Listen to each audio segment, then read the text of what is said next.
Finally, as most in our community know, the Board of Education approved a facility strategic plan in January after years of work by dedicated faculty, staff, administrators, and community members. One of the most obvious needs among many facility needs in our district was the building of a preschool to educate our youngest students, both regular education students and special education students.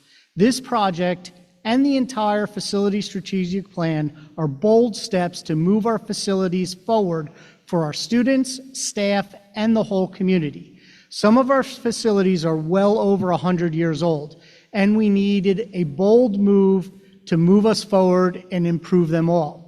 The Board of Education was very clear on multiple occasions that this is a process with many steps, and the board would do their due diligence at each step. As part of that due diligence, all structural planning and operational concerns were addressed over the last 5 months. The need for preschool education, not daycare, as some have so unfairly called it, has been supported and applauded by research, educators, our governor, and locally elected officials. One elected official was quoted as saying, "The importance of early education cannot be stressed enough, as it will pay dividends not only for them, but serve as the building blocks for our state's future. This investment in New Jersey's next generation makes us stronger and better prepared for the challenges of tomorrow." According to the state of New Jersey, in a March 2025 report on preschool, children who attend the state preschool program had lasting effects on achievement in language arts and literacy, math and science, and that those achievement effects were roughly twice the size for children who had 2 years of preschool versus just 1. The study also found that preschool participants reduced grade retention by 15 percentage points and reduced the need for special education services by 7 percentage points. Yet, the idea for preschool and the project itself has met with some concern and some very negative comments about the children that would be educated in that facility, and false comments on the size of the facility by referring to it as a mega preschool. In spite of numerous presentations, meetings, a traffic study, a step-by-step process where the board diligently assessed each phase, and revisions to the plan based on the concerns expressed by the community, the board has asked that the preschool project be temporarily put on hold at this time. Sadly, the ones who will lose the most from this are those who can't stand up to speak for themselves, and that is our next generation of students. But I want to be very clear here. The board and this administration remains committed to helping our youngest learners so that all students have a strong foundation for the future and for their success and ultimately all of our success. That ends my report. Okay, so at this time I'm going to move on to hearing of the public on agenda items. I do only have one person signed up, so I do not need to extend the time period. So at this time, if I could have Peg Kirkuff. Good evening, all. Tonight I just want to address the reports that we've just been through. When I went through the agenda today, it said committee reports, and it named all the committees, but there was nothing I could pull out of it and say, what are they going to be talking about? What is there, could there not be some sort of a bullet report that says they'll be talking about the bathrooms that aren't working here, or the roof that needs to be fixed? So something that if I wanted to look into it myself, I could come here and have an intelligent comment to say or question. So I think that they could be a little bit more extensive in the agenda part of it for everybody's help. The second part is just the report that we just went through. HIB, suspension, and medical. There's nothing in those reports. I don't know what you have discussed, and I've been through this before, that there's no, you go into HIB, there's nothing in there. I cannot believe in a school district of this size that there are not incidents that should or were reported. It just doesn't seem possible. The same thing with suspensions. One column follows the other. I think that Leaving the reports blank could be construed to be reluctance on the board's part to publicly, acknowledge such incidents in our schools. This is both morally and ethically wrong. As I said, in a school district this size, it's incredible that no suspensions or HIB incidents have been reported. But if it's true, then both items 2, 3, and 4 should at least have the statement that for April 2025, there are no HIB incidents to report in any Hamilton Township school. Same for suspensions and same for health.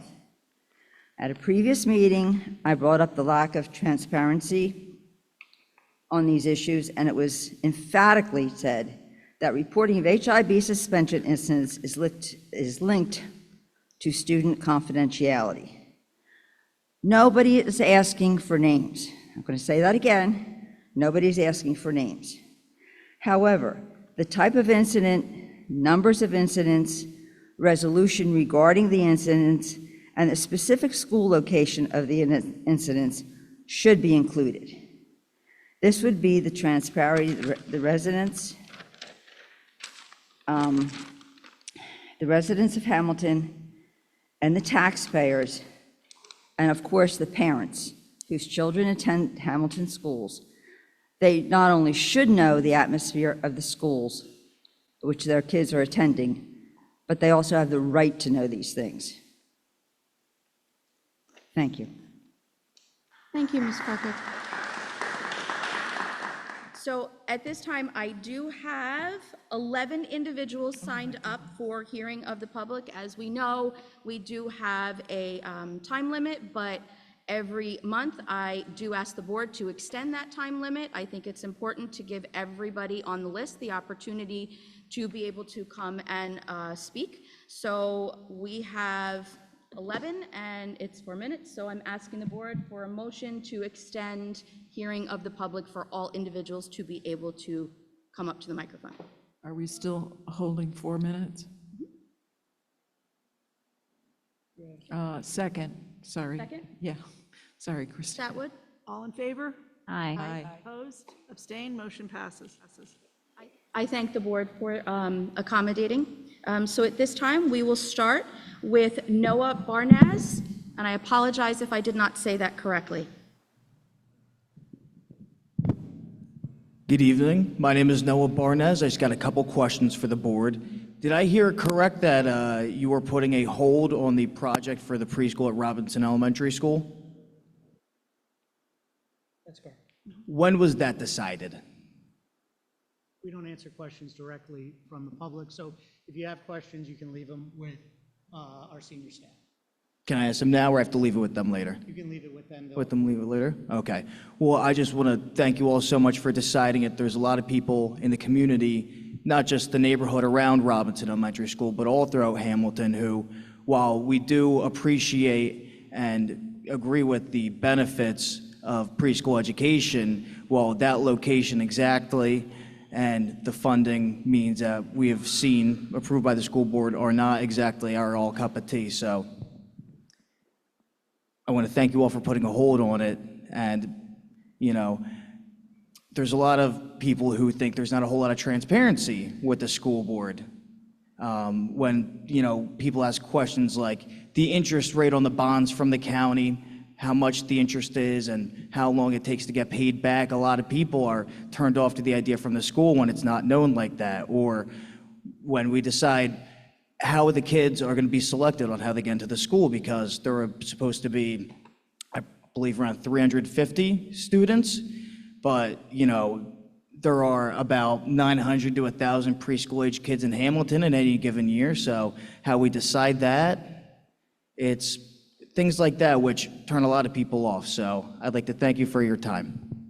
Thank you, Mr. Barnacz. And if there's any questions that you have, please, you can leave your name and number with Ms. Atwood, and we'll make sure we get those answered. Thank you kindly. Thank you. Jessica Trombino.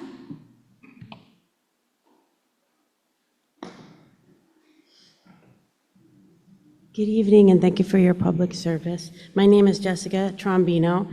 I live in Hamilton, and I have one child left in the school district. I felt that it was important that I speak up about what I'm coming to the school board meetings and hearing about the decision that was made in regards to building the pre-K building.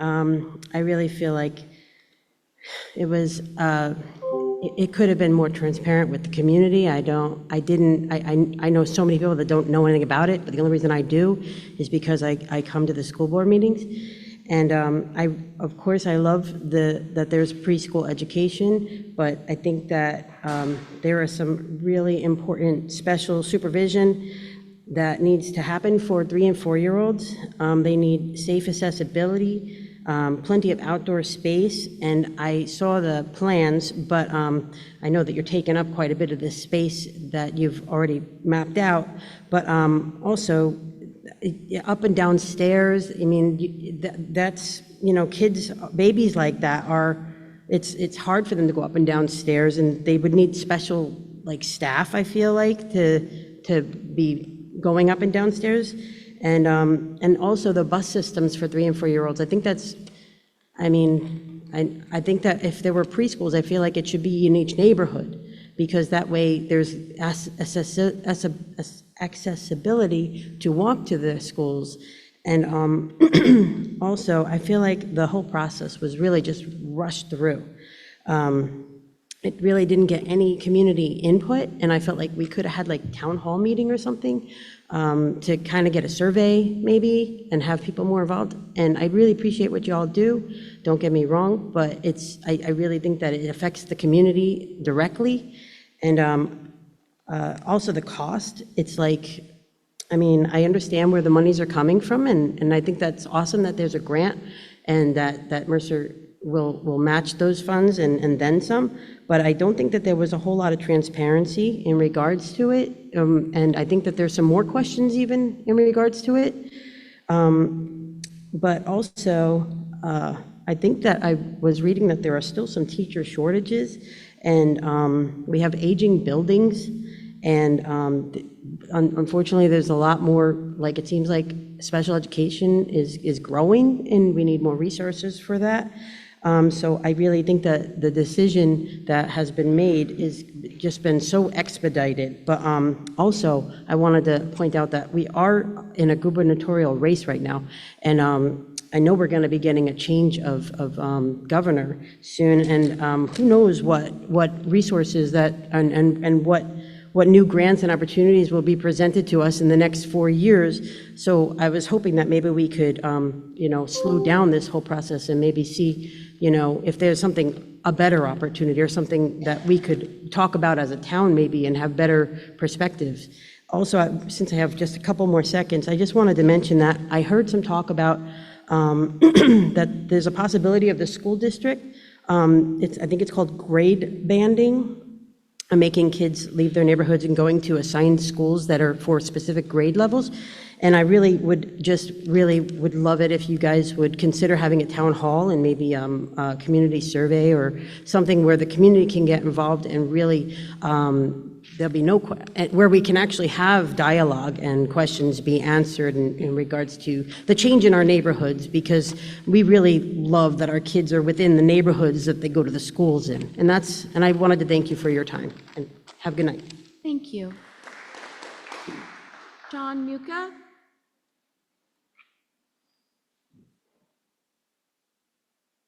Good evening, everybody. Thank you for the time that I have to speak to you this evening. I want to address some issues about the Robinson Pre-K project. And first of all, it's on hold.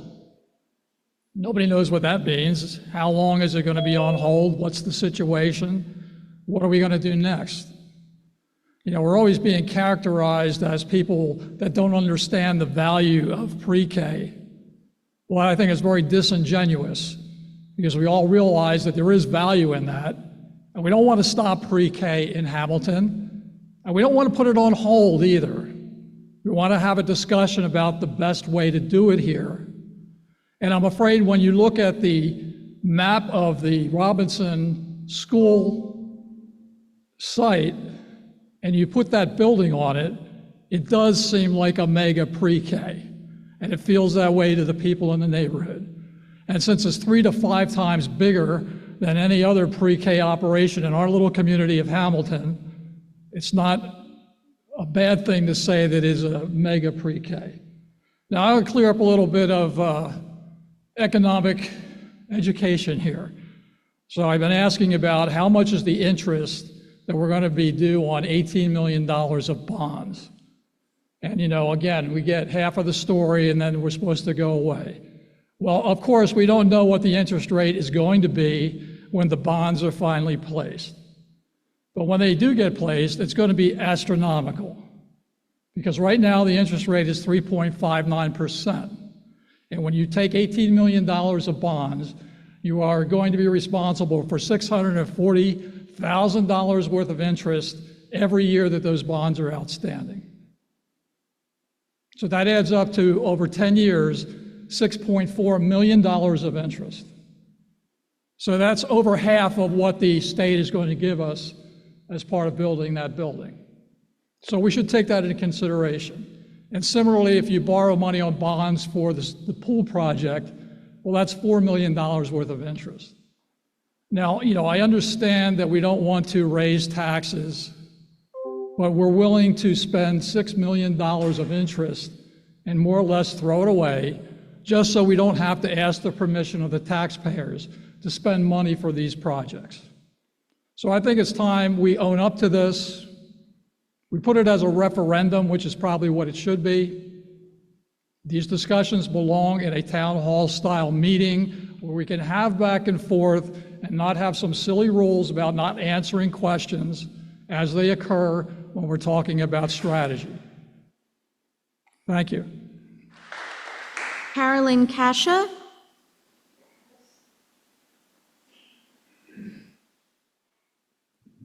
Hi. Yeah, I just wanted to talk about the Robinson Pre-K. I think last meeting, somebody made an analogy about, you know, driving on the fast lanes and merging, and I'm not sure, but it was about the reasoning behind it. And I wanted to offer an analogy as well. I went to a cardiologist once, and we're talking about my cholesterol, and he said, you know, Carolyn, that's only part of the picture. You have to look at the whole picture. You have to look at the triglycerides, you have to look at your A1C, you have to look at lifestyle, stress, and sleep hygiene. Look at the whole picture, and that's what I'm asking you all to do tonight. Think about, I know education is your passion, it's your focus, but think about the whole community, the long-term, hardworking people that live near and around the school, you know, how this will impact their quality of life. Many of them are teachers. Many of them have spent their whole lives contributing to the existing schools. We care, but, you know, you have to think about everyone. Think about the entire population of Hamilton and how this will impact them financially down the road. So that's mainly what I'm asking you. You know, I know it's your passion, I know it's your focus, but don't let that focus become myopic. Think of everyone when you're making these decisions going forward. Thank you. Moontz. Good evening, everybody, and thank you for your service, for your public service. My name is Moontz. I'm German. I can't hide my German accent. I'm living in the United States for 13 years now and in Hamilton Township for 9 years. In the meantime, I'm also at the PTA board at Robinson Elementary School, and I'm a strong supporter of a pre-K, a public pre-K, also here in Hamilton Township. But as the previous speakers already mentioned, the transparency was not given over the past 12 months for us in the public, and I do not want to repeat everything what was told before, but I had just a look on the traffic study, which was basically also only forced then by the residents and was not taken into account beforehand. And when I look at that one, that looks pretty immature for me, because when I read that 93 parents only would bring the kids to school out of 375, because the ratio which was taken was just from Robinson Elementary School. No 3 and 4 years old kid would go to school alone, for example. 10% were counted as going alone to the pre-K, as well as then 105 kids going by bus to school. And this traffic study does not reflect the reality. So most of the parents would bring them, and this should have been done in reference to other public pre-Ks in other townships like New Brunswick, taking some traffic data from there, how the kids come to school, instead of just referencing to how the kids come to school to Robinson Elementary School. So like Mr. Kaler already said, we should continue this. We all are strong supporters, at least many of us are that, and a town hall meeting and perhaps a referendum about how to proceed would be very successful. And thanks for your attention. Thank you. Pat Johnson? Okay. Brad Wood? Hello. Again, thank you for your service, everything you do. And thank you for trying to get an extension for the time. 4 minutes might be good for somebody from New Jersey who can talk fast, but us slow speakers need a little bit of extra time. I had a speech prepared. I'm going to waive most of my time. And thank you for putting this on hold. Thank you for slowing down the process. When it resumes, I have a child who's going to be going to Robinson. One thing that I didn't see in the conversation about this, and thank you, Dr. Rocco, for the community updates and addressing some of the concerns, was about how this construction project, and whether it's a mega pre-K, it's not really an addition. It's a major construction project, and how that would impact the children who are trying to go to school at Robinson during the process of construction was my worry from the beginning. Other parents I've talked to, that was their worry from the beginning, as well as other things, of course. So any concept of what kind of dust is going to be generated by this construction activity, so close to the current school, how to keep it out? Is it possible to keep that dust, the diesel exhaust from all this heavy machinery, the noise, not just the major impacts, the pile driving, but the chronic noise of a construction site? There are studies that show that noise pollution is detrimental to educational outcomes. So when this project resumes, I would like to see some sort of discussion and that to be addressed. So thank you very much. Thank you. Marty Flynn?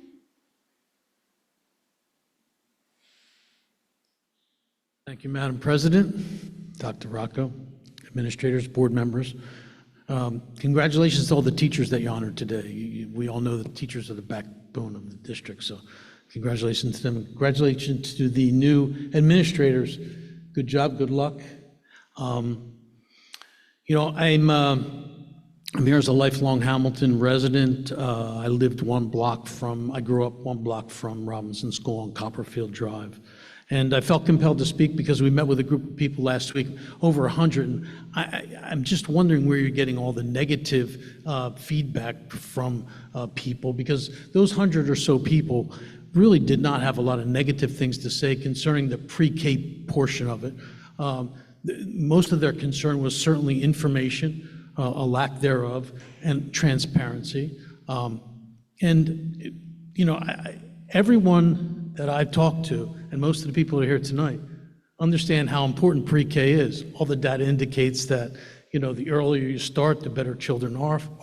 That's just, everybody knows that. And we should support, and most of us support a pre-K. I certainly do. So they're coming from the standpoint of information. They weren't given enough. They didn't feel it was transparent.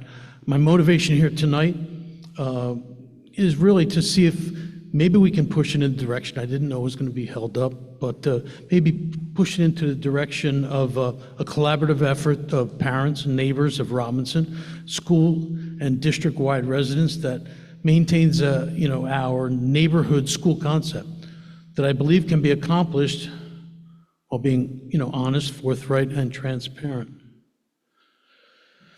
As presented, this is not a good plan for the children, in my opinion. Just some background, indulge me a little bit. I'm a career educator. I taught and supervised at every level from elementary through the graduate level courses that I taught at TCNJ. I was a teacher, coach, and administrator in Hamilton Township. And, it was great. My colleagues, we worked and always tried to improve and stay current in Hamilton and leave things a little better than they were when we got there. Then I went to West Windsor Plainsboro Regional School District as a district administrator. I was a member of leadership teams that built West Windsor High School Plains North and Thomas Grover. I was responsible for all aspects of the health, physical education, and athletic facilities, staffing, and curriculum. I actually taught that facilities class when I was teaching at the college in New Jersey. And when we finished those two schools, we circled back and put together, man, that's going fast. You're going to give me a couple minutes, right? I feel like I'm running a race. As a district, we circled back $25 million district-wide facility upgrade referendum that included a second question for athletic turf fields. And we got that all through community support in a very demanding district, as is Hamilton. The key was transparency, where the residents demanded that information and the Board of Education demanded that information from the administration as well. We were put at the table and said, okay, you're the expert. Let's hear what you have to say. Let's make sure we share it with the community, make sure we meet with PTAs and we get people involved. I left education to become a director of economic development, chief of staff with Mayor Kelly 80 a few years ago. And we did 9 major economic development projects. We had an additional 1,000 jobs out of those. I was also on the planning board, and this is what kind of goes hand in hand with what I'm trying to talk about, is the planning board during that time, and these projects so that we can meet the criteria for building in Hamilton. And I tell you this so that those who don't know me understand my background. A big concern with our neighbors has been transparency. Mr. Flynn, I do I'm done? apologize. Your time is up. Oh, I thought you were going to give extensions. Is that not working? Yeah, it's working. I thought you were giving extensions. Oh, no. So 4 minutes, meaning 4 Is it minutes per extension? individual. Extension, we only allow 20 minutes on. 20 minutes? I don't need 20 total, minutes. So Oh, that would okay. only give us So you're saying small that amount. that's it? Yes, I'm sorry. Okay. All right. I shouldn't have gone through my resume. I probably should have just said, people are objecting to the busing, only because you're going to put a 4 or 5-year-old child on a bus in University Heights, send him to Robinson School for a 25-minute bus ride. Mr. Flynn, I do apologize, but I have to be fair to everyone and allow everyone only 4 minutes. My apologies. No problem. It's a shame that you don't have some kind of input. And some of the comments that were made about the negativity of people don't want children Mr. in their Flynn, school your district time is up. is ridiculous. Mr. Flynn, I do apologize, Thank please. you. Thank you. Thank you. Peg Kirkuff? Oh. Push it too soon.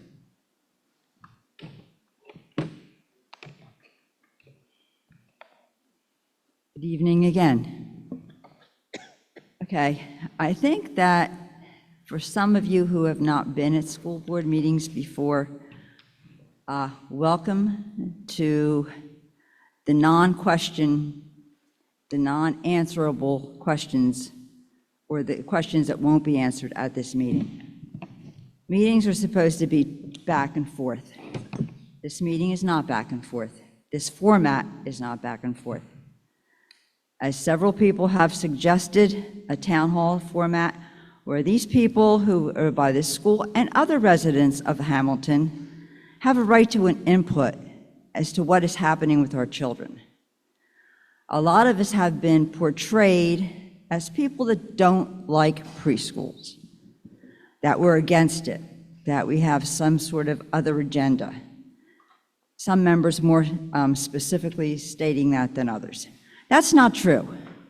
There's not a person in this room that has anything against preschool. But how this was done, again, as Marty was saying, is the problem. It was not presented to us in a format as adults.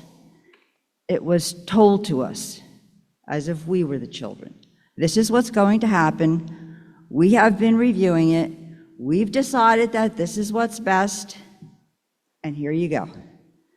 That's why the pushback that you're receiving, that's why you're getting it.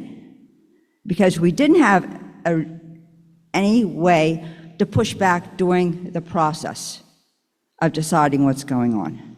And I agree, again, busing a child from here to Robinson for preschool is kind of a ridiculous plan. It's not good for the parents, it's not good for the kids. So you have a child here at University Heights, you have a preschooler at Robinson. Oh, well, isn't that wonderful? Isn't that going to make our lives easier? You're already a busy parent, and this is just going to complicate it more. The traffic study I read through today, let's just say it was 6 pages of verbiage and 31 pages of designs and streets and lines and all this other stuff. I don't know how long it took for them to do that traffic study, but it seemed to me that it wasn't even on the table until about 6 or 8 weeks ago, when the architect stood here and said what the plans were going to be. So this is the problem. This is the problem. And I respectfully ask that we try to make a different format, and that you respect the people of Hamilton Township for their input. We care about our kids. We care about our grandchildren. We care about our neighborhoods, as I'm sure you do too. But we have to do this in a sharing, common sense, working together format. Not this, no, I can't answer your question format, to the simple question as to how long is this going to be on hold? That was a simple question, and we couldn't even get an answer. Thank you. Thank you. Sorry, guys. First of all, I want to acknowledge the Board of Education, Dr. Rocco and his administrative staff for the many, many meetings we had over the past 5 years under strategic plan. A lot of the conversation that took place tonight also took place during those meetings. And if we had the same enthusiasm then as we had tonight, we may not be having to answer questions like we have that are being brought forward to us. It was an open dialogue. The strategic plan started prior to COVID, was suspended, was continued after COVID, and the board brought forth many, many suggestions and concerns about the preschool. But like I say, we had 4 years of dialogue, and I saw the email list that was attributed to that strategic plan, which was open to the public. Anybody could sign up and attend anytime that they wanted. And the meetings, I didn't attend every single meeting, but I attended the majority of them. And the board members that came, that attended, I appreciate your response. The administrative, they were all there. And there was several administrators from different schools, teachers, all had input into what this plan was going to try to accomplish over the next several years. And the majority of the meetings, if we had 40 people there. I would say 35 were district employees. If we had 5 people from the public show up at these meetings, that was a lot. So as far as the board not being transparent, we had discussions on this stuff, and we had no input from the public because the public never showed up. And they were advertised every time at this board meeting. They were advertised on our website, and there was an email chain that went out. If you signed up and you were interested, you received an email. And there was times that Dr. Rocco had to postpone a meeting because of lack of interest. So, you know, I don't know what else we could have done to create a discussion with people in the public, but I thought that that was it was a start, and it was a continuation of a discussion. Preschool wasn't the only thing that we discussed in these things. We discussed everything. We discussed building renovations. We discussed curriculum. We discussed block scheduling. We discussed a multitude of things. But the one thing that stuck out was the preschool. And I respect everybody that had an opinion tonight and the dialogue that was created along over the past 4 months. But like I say, if we had that dialogue when the announcement was made back in January, there may have been a different approach to this whole thing.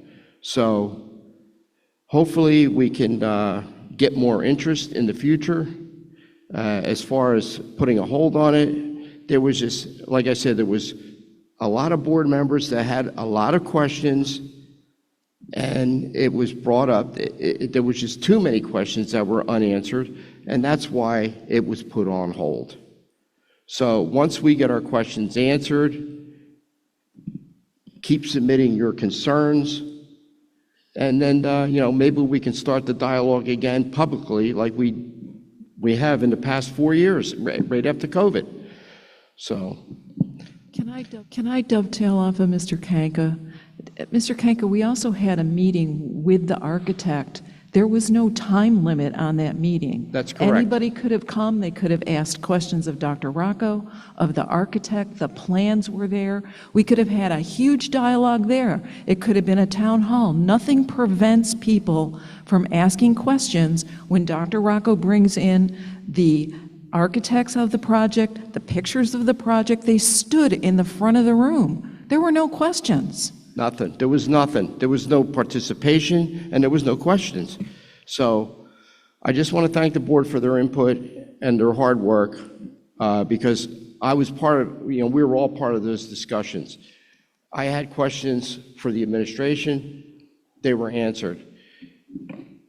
The time for question and answer at a open public meeting, a board meeting, is not the time. The time is when we have a forum for that particular item, not a general meeting where everything is being discussed throughout the whole district. So if we're going to start the process again, who knows how long it's going to be put on hold. Like I said, there was so many things that had to be answered that weren't answered in a timely manner, and that's why the board made this decision. So is there, you know, and like you say, it was brought up tonight about, you know, the rate on the bond. Well, it's a moving target. If I could tell you one thing today, 2 weeks from now, it could be something different. So it's a question that can't be answered until we get down to the 11th hour. And so what I would like to do is just say, let's start it over again, get it going, and then we'll see what happens from there. Thank you. And my next point I would like to make is June, July, and August is casual attire month.